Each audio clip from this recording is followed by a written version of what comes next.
Hello दोस्तों, मैं Tilakraj Sharma, PhD research scholar, department of political science, university of Jammu. स्वागत करता हूं आपका हमारे इस यूट्यूब चैनल पे। दोस्तों, इस लेक्चर सीरीज़ में हम इंडियन पॉलिटिकल सिस्टम और इंडियन पॉलिटी की बात कर रहे थे।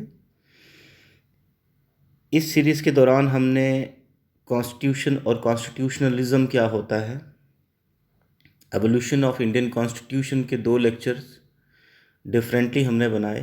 एक लेक्चर जो लेक्चर 1 था वो डील करता था constitutional development in India during company rule, and second lecture constitutional development of India during crown rule बनाया। उसके बाद हमने the working of constituent assembly and the role of Indian National Congress discuss किया। एक अलग से लेक्चर हमने prominent personalities के ऊपर बनाया। तो मैं आशा करता हूँ कि आप उन सभी लेक्चर्स को देखा है। जिन्होंने नहीं देखा है वो भी काइंडली एक दूसरे को रिकमेंड करें, because these are very important lectures. और किसी भी एग्ज़ाम में अगर आप बैठते हैं, चाहे वो आपका आईएएस का एग्ज़ाम हो, चाहे केएएस का एग्ज़ाम हो, चाहे जेके एसएसआरबी के एग्ज़ाम हो या एसएससी के एग्ज़ाम्स हों, सभी एग्ज़ाम्स के अंदर एक ना एक क्वेश्चन इसमें से पूछा जाता है। सो दोस्तों, मैं आज का लेक्चर है मेरा, ये लेक्चर बहुत ही इम्पॉर्टेंट है। आप मान के चलिए 2 या 1 क्वेश्चन आपको इस लेक्चर में से पूछा ही जाएगा, इस वीडियो में से पूछा ही जाएगा।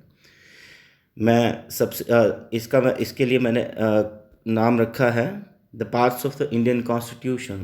अब आप समझ ही गए होंगे कि ये कितना इम्पॉर्टेंट लेक्चर होने वाला है। सबसे पहले हम वन बाय वन करके एक एक पार्ट को डिस्कस करेंगे। उसके बाद मैं आपको कुछ ट्रिक्स बताऊंगा कि आपने ये याद कैसे करने हैं।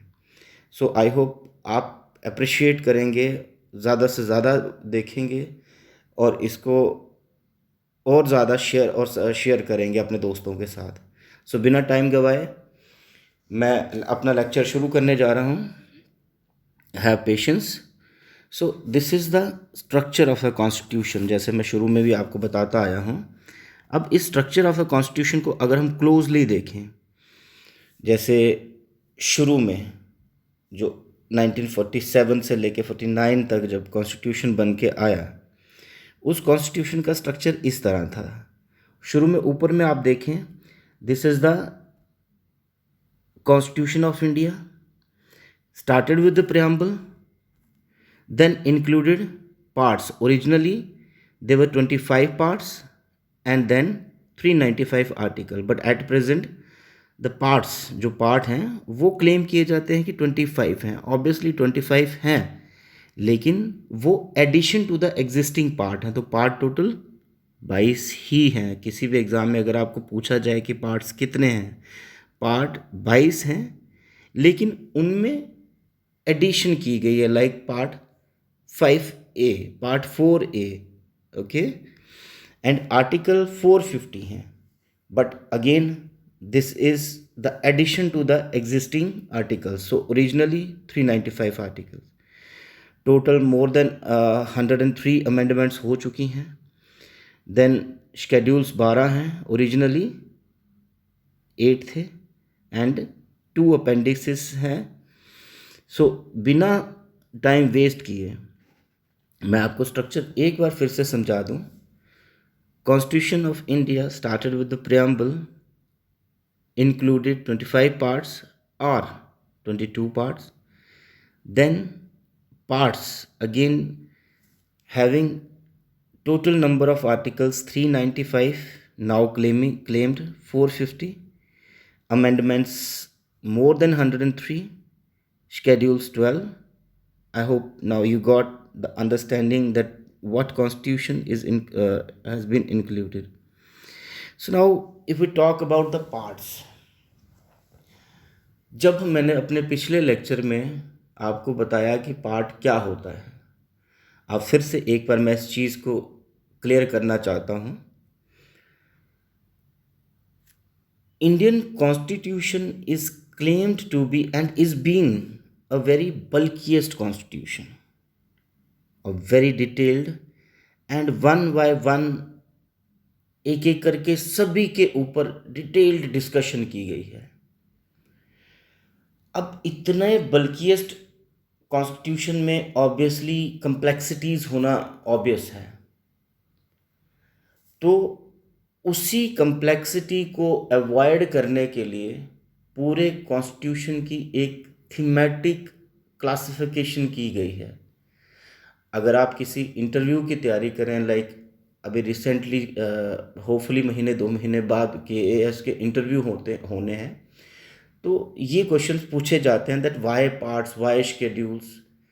Okay, so the logical explanation is to avoid the complexity or complexities of the bulkiest constitution, that the makers of the Indian constitution divided the whole of the constitution into a thematic classification, and that thematic classification is called parts, are called parts.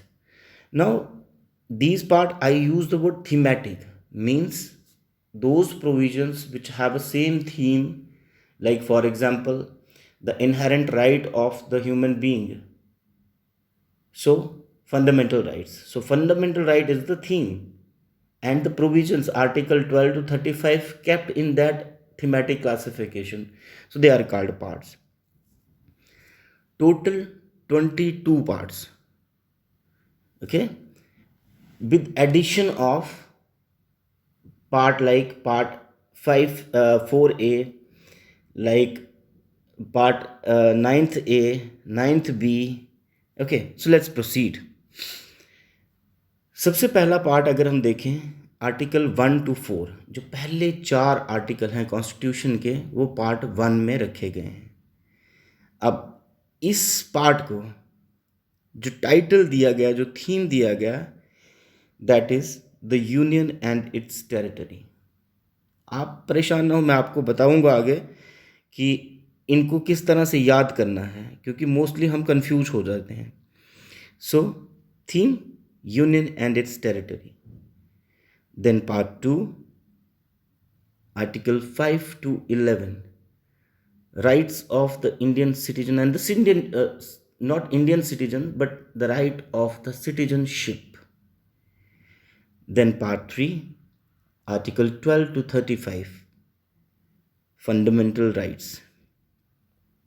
Article 4,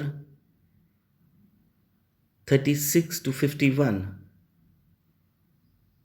directive principles of state policy, या फिर DPSP जिसको हम कहते हैं। Part 4th A, now please note, part 4th A, fundamental duties. Then part 5th, the union. I mean, the union means the union governance or the union government. Part 6th, states. So when we are talking about the union, it's the lengthiest ever part, article 52 to 151, almost 100 articles kept in this part. Then part 6th, the states, article 152 to 237, almost the similar but not that much large. Then part 7th, this is very important to note. This part is nowhere existing nowadays. It was dealing with the powers of the parliament, but this part was repealed by the Constitutional 7th Amendment Act 1956. Constitution की जो 7th amendment हुई 1956 में, इसे delete कर दिया गया, because that was dealing with the classification of the states, like state classification like A, B, C, D, and consequently the power of the parliament to make laws for these states. So when the unification was happened and an example of integrated India was taken, so this was repealed, challenge and repealed. So part 7th is nowhere in existence. Now another important part is part 8th, the union territories. Like for example, when we are talking about Jammu and Kashmir की अगर हम example लेते हैं, तो initially Jammu and Kashmir as a state under Article 370 was dealt with the part 6th, but now it is under part 8, the union territories, the governance and of the union government of the union territory. Then part ninth is very important, sometimes directly asked. So this is deal with panchayats.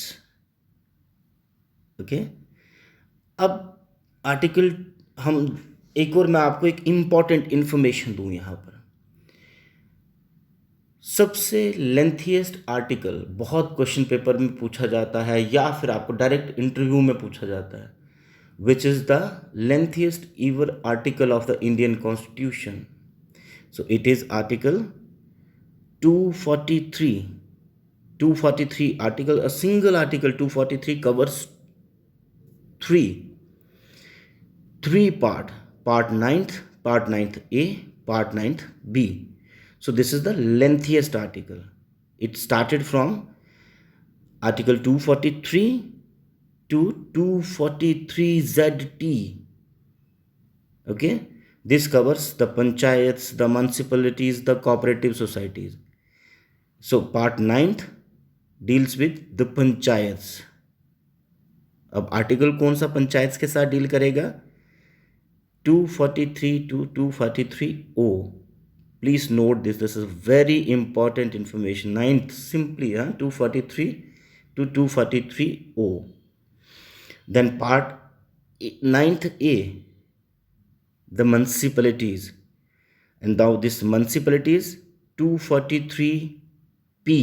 O तक तो पिछला deal कर गया. अब 243P से लेके 243ZZ तक. Please note this. Then part ninth B, the cooperative societies. अब हमने ZG तक लगाया था. Cooperative society started from article 243ZH to 243ZT.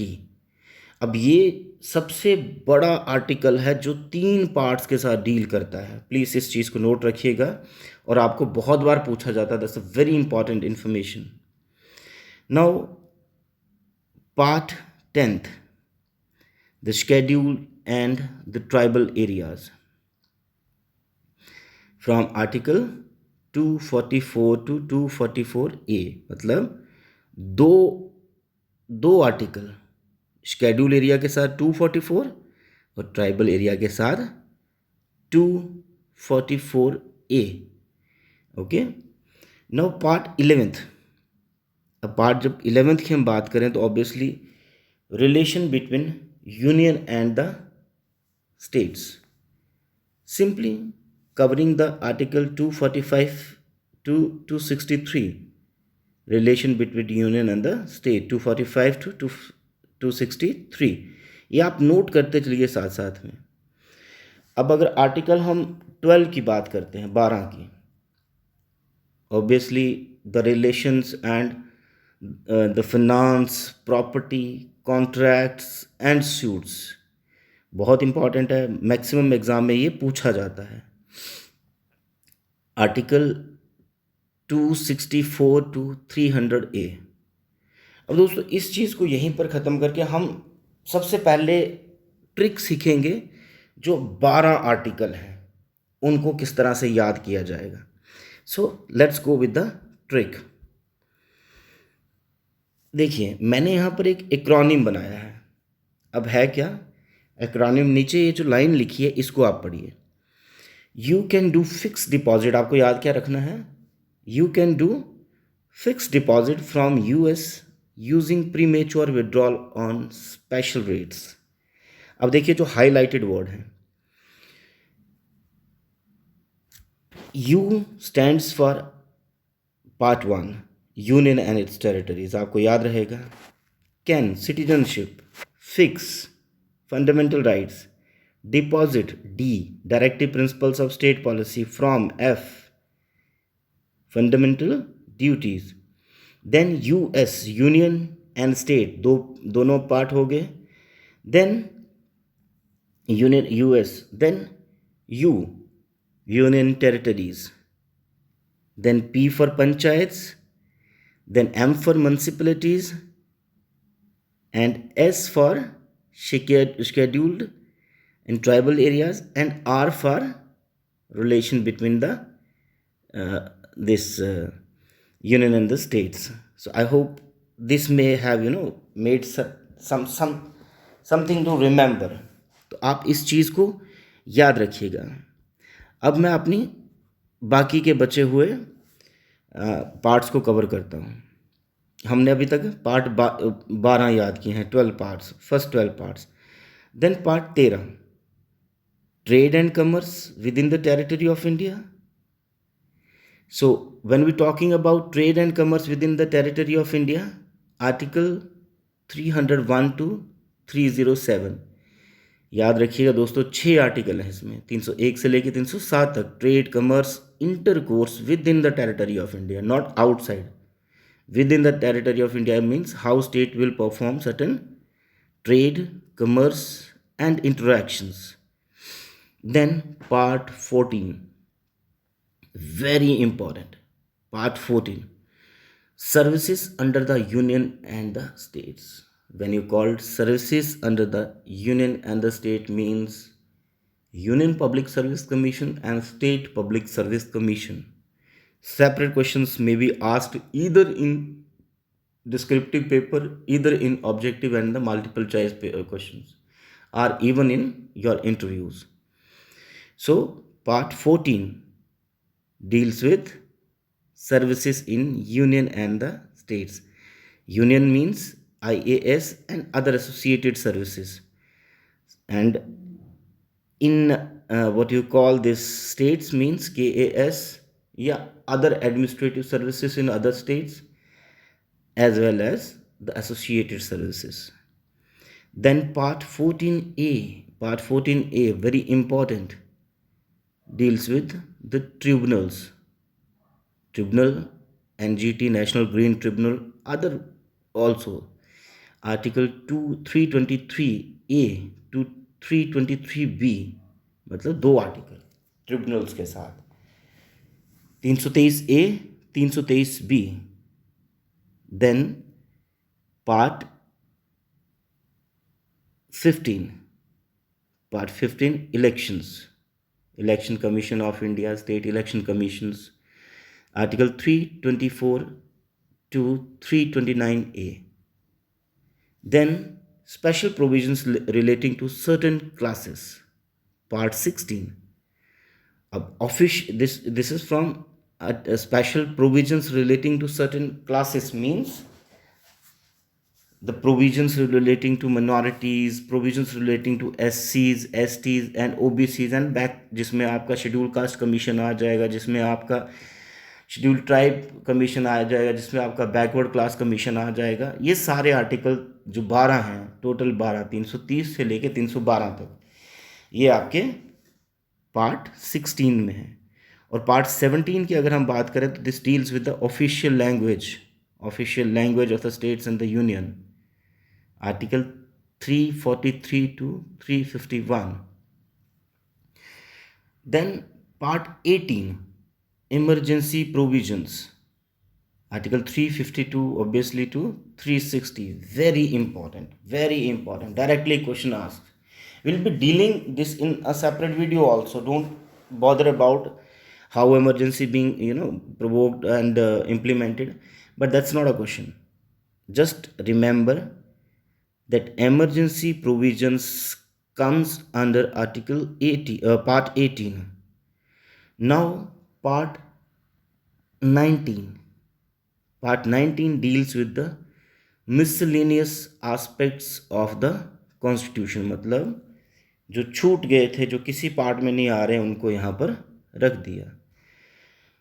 अब जो अगला पार्ट है, पार्ट 20 जिसे हम कहते हैं, this is very important. This covers only single article, Article 368. That's the amendment of the Constitution. बहुत इंपॉर्टेंट है दोस्तों, ये इसके ऊपर बहुत चर्चा हुई, बहुत बहुत ज़्यादा डिबेट हुई है. Next is part 21, temporary, transitional and special provisions from Article 369 to 392. Temporary, transitional and special provisions like Article 370, which was repealed recently, was also the part of this part. Direct question can be asked, under which part is the was the 370 there. So 370 was the part of part 21. बहुत बार question पूछा गया. Then part 22 deals with what? Short title, okay, date of commencement, authoritative text, obviously that is in Hindi, and other repeal provisions. Only 3 articles, 393, 394 and 395. So I hope I may have made some sense of this. So अब हमने अभी तक 12 को याद कर लिया था. Acronym क्या बनाया था हमने? You can do fixed deposit from US using premature withdrawal on special rates. इस चीज़ को आप याद रखिए, इसको दिमाग में बिठा लीजिए. अब नेक्स्ट हम देखेंगे अगले 7 पार्ट्स. सबसे पहले 13वां देखिए. अब नीचे एक्रोनिम रट लीजिए, मैंने हाईलाइट किया है. Flipkart has Tata Sky set top box on exchange and special offer. Flipkart has Tata Sky set top box on exchange and special rates. अब अगर आप पार्ट 12 को पढ़ें, Flipkart stands for F. Highlight क्या है? F stands for finance, property, contract and suits. So word आपको याद क्या रखना है? Finance. Okay. Has Tata sky.